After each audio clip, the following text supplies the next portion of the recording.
Hello बच्चों, let's see this question. Which one of the following can be used in place of ammonium chloride for the identification of the third group radicals. Okay, सबसे पहले हम बात करते हैं third group radicals की. Third group कि third group में हमारे पास कौन कौन से रेडिकल होते हैं. तो इसमें हमारे पास एल्यूमिनियम +3, क्रोमियम +3 एंड Fe+3, ये तीन रेडिकल्स होते हैं. और इन तीन रेडिकल्स के लिए जो हम रिएजेंट यूज करते हैं वो होते हैं NH4Cl प्लस अमोनियम हाइड्रोक्साइड. ये तीन रेडिकल्स को आइडेंटिफाई करने के लिए हम ये दो का mixture as a reagent use करते हैं. ठीक है बच्चों, पहली बात. यहां से आगे बढ़ते हैं. अब दूसरी बात देखो क्या होगी कि इसमें बोला गया कि NH4Cl की जगह कौन सा ऐसा रिएजेंट लें जो कि थर्ड ग्रुप के कैटायन को आइडेंटिफाई कर सके. तो देखो इसमें हमें NH4 अमोनियम नाइट्रेट दिया है, अमोनियम सल्फेट दिया है, अमोनियम कार्बोनेट दिया हुआ है और NaCl दिया हुआ है. तो देखो बच्चों, सबसे पहली बात कि अमोनियम नाइट्रेट, ठीक है, और ये जो हमारे पास अमोनियम सल्फेट है, इसके जो सोल्ट होंगे, सोल्ट आर सोल्यूबल.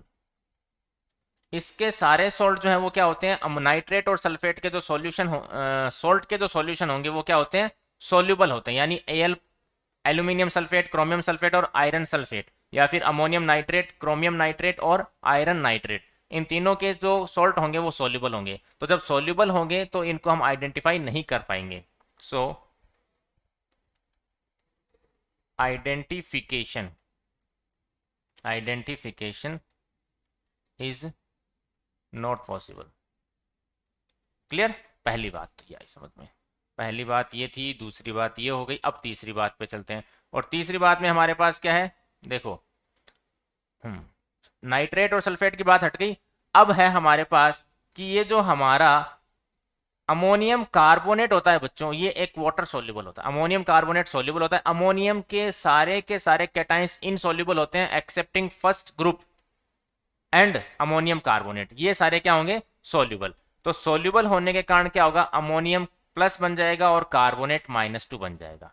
और हमारे पास सॉल्यूशन के अंदर हमने क्या प्रेजेंट है, अमोनियम हाइड्रोक्साइड पहले से प्रेजेंट है जो कि एक वीक बेस होता है. और ये वीक बेस जो है वो ब्रेक हो जाएगा NH4+ और OH- आयन में. तो यहां आपको दिख रहा है इन दोनों में अमोनियम आयन प्रेजेंट है. तो जब अमोनियम आयन दोनों में प्रेजेंट है तो क्या होगा भाई, कॉमन आयन इफेक्ट लगेगा in equilibrium condition. Common ion effect. Common ion effect लगने के कारण हमारे पास क्या होगा, reaction will move in backward direction. ठीक है, तो रिएक्शन जो है वो बैकवर्ड डायरेक्शन में मूव होना स्टार्ट हो जाएगी. रिएक्शन बैकवर्ड डायरेक्शन में चलेगी. बैकवर्ड डायरेक्शन में जाने से क्या होगा, OH- आयन की कंसंट्रेशन जो है वो डिक्रीज हो जाएगी. ठीक है, OH- आयन की कंसंट्रेशन डिक्रीज हो जाएगी. तो OH- आयन कंसंट्रेशन डिक्रीज होगी तो क्या होगा, वो ओनली इतनी ही अमाउंट होगी कि इन तीनों के कैटायन को ही प्रिसिपिटेट कर पाएगा. बाकी अगर हमारे पास और कोई कैटायन है जो कि फोर्थ ग्रुप का, फिफ्थ ग्रुप का या सिक्स ग्रुप का होगा तो उनको प्रिसिपिटेट नहीं कर पाएगा. तो इस तरीके से हम कह सकते हैं कि हमारे पास अमोनियम कार्बोनेट अगर होगा तो उसको हम NH4Cl की जगह यूज कर सकते हैं.